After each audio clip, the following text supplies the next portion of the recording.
Bertemu anak-anakku, siswa kelas 8 SMP SMTS di mana saja berada.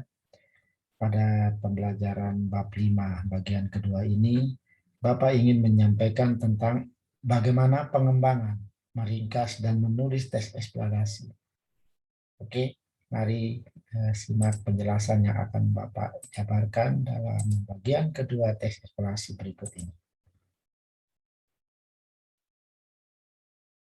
Bagaimana kita meringkas dalam pengembangan dan menulis teks eksplanasi. Pola pengembangan teks eksplanasi terdiri dari beberapa bagian, yaitu pola deduktif, pola induktif, pola pengembangan proses, pengembangan sebab akibat, dan pola pendefinisian. Pola deduktif umum dan khusus. Dalam pola ini, ide pokok dikembangkan pada awal paragraf, kemudian diikuti oleh ide-ide penjelas. Pola induktif umum khusus, pada pola ini disusun berdasarkan logika induktif, yaitu hal-hal yang bersifat khusus diikuti oleh pokok. Pola pengembangan proses. Dalam pola ini menjelaskan tentang suatu proses yang berhubungan dengan apa yang terjadi, sesuatu atau yang berhubungan dengan cara melakukan sesuatu. Anak-anakku, sedangkan pola pengembangan sebab akibat pada posisi ini adalah pengembangan paragraf yang dapat dinyatakan dalam sebab akibat. Dalam hal ini, sebab akibat bertindak sebagai gagasan utama, sedangkan akibat sebagai perincian pengembangan. Juga digunakan sebagai sebaiknya, yaitu akibat sebagai gagasan utama dan sebab sebagai perinciannya. Pola pendefinisian. Dalam pola ini terdapat kata, istilah, atau konsep yang dijelaskan. Artinya, penjelasannya dapat berdasarkan pada kamus, penjelasan ahli, ataupun pendapat dari penulis itu sendiri. Pola ini juga umumnya digunakan adalah, ialah, merupakan, dan yaitu. Meringkas dan menulis teks eksplanasi. Anak-anakku, setelah kita mempelajari tentang pola, tentang teks eksplanasi, kita akan meringkas dan menulis teks eksplanasi. Bagaimana cara menulis teks eksplanasi?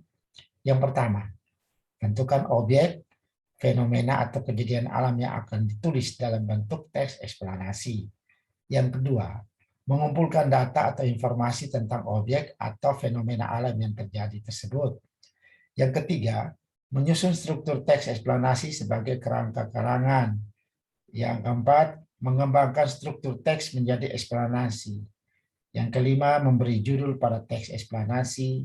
Yang keenam, memeriksa ketepatan setiap pilihan kata, kalimat, ejaan, status dalam teks eksplanasi. Langkah-langkahnya, yang pertama, peringkasan teks eksplanasi sebagai berikut. Membaca teks atau naskah yang asli. Kedua, menentukan dan mencatat gagasan umum utamanya. Tiga, meringkas. Yang keempat, meneliti dengan membaca kembali ringkasan yang telah dibuat. Menulis teks eksplanasi. Anak-anakku, bagaimana menulis teks eksplanasi?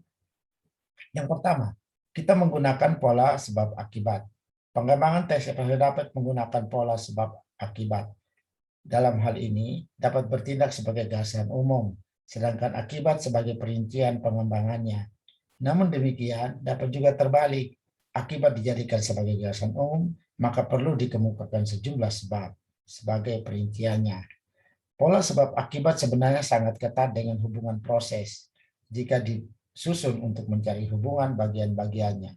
Proses ini dapat disebut dengan proses kausalitas atau sebab akibat.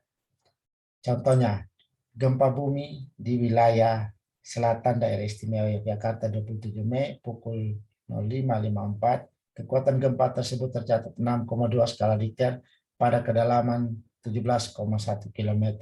Pusat gempa terjadi pada posisi lebih kurang 25 km barat daya kota Yogyakarta. Gempa bumi ini mengakibatkan puluhan orang meninggal, beberapa orang luka-luka, sejumlah bangunan roboh, mengalami kerusakan. Selain itu, dilaporkan terjadi longsoran dan kerusakan hebat.